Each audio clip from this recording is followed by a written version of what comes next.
Mesdames,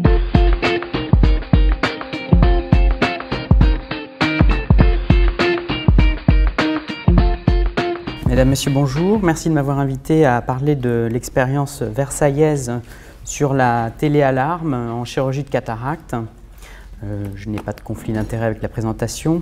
Alors, un bref rappel sur la chirurgie. En France, c'est 570 000 interventions annuelles.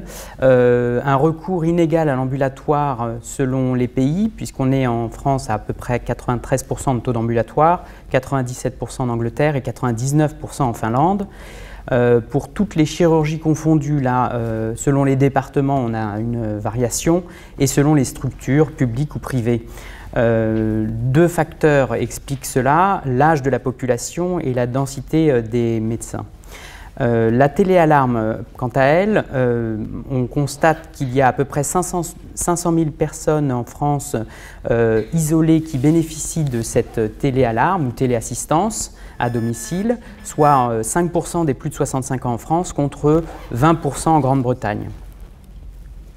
Alors, le système, l'idée venait d'essayer de trouver un moyen pour augmenter le taux d'ambulatoire, mais surtout pour faire aussi bien que les voisins, et notamment à Cochin, Antoine Brézin avait un système assez bien rodé avec une structure à côté de l'hôpital. Finalement, on n'avait pas la même structure et je me suis posé la question, qu'est-ce qui pourrait faire qu'on amène l'hôpital dans la chambre du patient à son domicile? Alors, je n'ai pas la réponse, mais j'ai un début de réponse avec ce système-là. En consultation préopératoire, on va dépister les personnes âgées isolées. Ensuite, s'ils dépendent bien du régime général de la sécurité sociale et habitent dans les Yvelines, on leur soumet un questionnaire d'éligibilité. Le contact est pris avec le service social de l'hôpital qui va ensuite demander l'accord de la CPAM des Yvelines pour une prise en charge. Le service social va ensuite contacter la société de téléalarme pour le mettre en place chez le patient. Alors voici un exemple, voici l'exemple du questionnaire d'éligibilité que j'avais en partie, je m'étais inspiré en partie des questionnaires d'éligibilité pour l'autorisation d'hospitaliser une personne une nuit. Donc en réalité, il y a est-ce qu'il y a un téléphone à domicile, est-ce qu'il y a un accompagnant, durée de transport de plus d'une heure ou moins d'une heure, est-ce qu'il y a une compréhension bonne, et puis les coordonnées notamment de l'entourage si possible. Concrètement, comment ça se passe? Donc, lors de la consultation préopératoire, l'infirmière de programmation met en place ce système avec l'aide des services sociaux. Quelques jours avant l'opération, si l'hôpital a eu l'accord de la CPAM pour la prise en charge, la société va amener le système à domicile, récupérer la clé du domicile. Le soir de l'opération, le système est mis en place.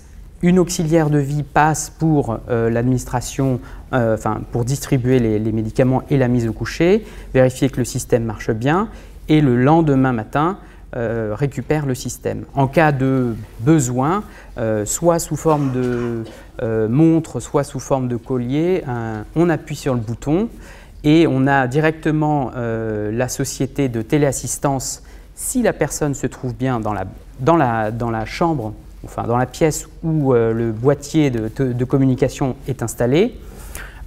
Si la personne n'est pas dans la pièce, par exemple dans sa salle de bain, l'absence de réponse au boîtier va automatiquement engendrer une réponse de la téléassistance et une visite.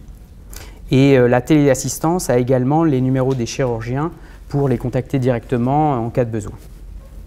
Voilà. Donc, pareil, pour la qualité, on s'est attelé à vérifier qu'on ne faisait pas trop mal. Donc on a fait une étude sur une année à l'hôpital de Versailles avec un questionnaire de satisfaction en chirurgie et une évaluation des taux de complications et du nombre d'appels. Alors, le questionnaire d'évaluation, c'est un questionnaire issu de l'anesthésie loco-régionale. Il y a plusieurs items, notamment après l'opération, si les patients ont ressenti des nausées, des vomissements, s'ils ont eu des douleurs, si lors du retour à leur domicile, par exemple, de plus, s'ils ont eu également des nausées, des vomissements, et également, et ça je pense que c'est important de l'évaluer, s'ils ont eu l'impression d'être poussés en dehors de l'hôpital, ou si vraiment ils ont senti que la sortie était correcte. Donc sur 1155 patients opérés consécutivement, nous avons hospitalisé 27 personnes pour une nuit, donc un taux d'ambulatoire qui nous amène à 97,5%. 45 patients, dans ces 1155 patients, 45 ont déclenché un protocole, c'est-à-dire été isolés à domicile, dépendant du régime social et, habitant dans les Yvelines. Ce qui, si on avait, donc en théorie, on aurait hospitalisé tous ces patients-là, nous aurait amené à un taux d'ambulatoire de 93,5%. Donc dans ces 45 patients qui ont bénéficié de la téléalarme, en réalité 22, donc un petit peu moins de la moitié, ont finalement fait marche arrière une fois que les démarches ont été initiées, en trouvant notamment un accompagnant. Et c'est là où on pointe du doigt le problème pas du mensonge, mais plutôt de la honte d'un certain nombre de patients isolés de faire appel à leur entourage ou à leur famille. Et finalement, donc, au terme de cette étude, seulement 16 personnes ont été pris en charge avec la téléassistance à domicile, avec un âge moyen de 80 ans, un sexe ratio de 0,6, un taux global de satisfaction qui retombe un petit peu sur les taux qu'on nous a montrés de 85%, un score de confort à domicile, de retour à domicile de 4,9 sur 5. Aucun patient n'a considéré sa sortie comme précipitée et, par chance, on va dire, aucun appel de la téléassistance. Donc ce système, j'ai contacté la CPAM des Yvelines qui a accepté de le financer à hauteur de 50 patients par an. Donc il coûte 212 € par patient. Il a permis l'initiation pour un certain nombre de patients du système de téléassistance. On voyait qu'on avait un petit retard, alors je ne sais pas si c'est un retard, mais en tout cas on est à 5 versus 20% en Grande-Bretagne. Donc ça a initié chez certains la demande de téléassistance à domicile, voire même pour d'autres d'auxiliaires de vie. Après un retour sur cette expérience-là, on a élargi le protocole à un autre établissement, donc à l'hôpital de Rambouillet, puisque je m'en occupe également. Et par contre, un des freins rencontrés, c'est le temps. C'est l'infirmière de programmation qui passe du temps, l'assistante sociale qui passe du temps. Mais en même temps, c'est une sécurité pour le post-op. On a aussi un refus de certains patients qui ne veulent pas voir des gens arriver chez eux, qui ne veulent pas laisser leurs clés. On a une limite à la téléassistance en général pour les déficients auditifs et lorsqu'ils se trouvent en effet en dehors d'une pièce. Les autres pistes qu'on a évoquées, c'est l'EHPAD, la SSR, mais il y a un problème pour l'ambulatoire qui paye la nuit dans les EHPAD, l'hôtellerie à domicile, à l'hôpital, et puis les gardes de nuit.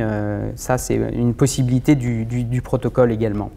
Et puis en chirurgie de la cataracte en général, il y a un effort qui est fait de tous les chirurgiens pour alléger le maximum l'anesthésiant et on a beaucoup d'interventions qui sont réalisées sous anesthésie topique pure, sans produit anesthésiant injecté en intraveineux. Donc c'est un protocole qui est innovant, qui nous a permis de passer de 93 à 97% de taux d'ambulatoire, qui pourrait être élargi à d'autres chirurgies en ophtalmo, et qui souligne encore une fois le nécessaire changement dans les mentalités, notamment en mettant en évidence ces 2% de personnes qui finalement ont trouvé un accompagnant après avoir réfléchi. Et l'intérêt en dehors de la chirurgie, c'est la téléassistance à domicile qui pourrait être élargie plus tard. Voilà, merci.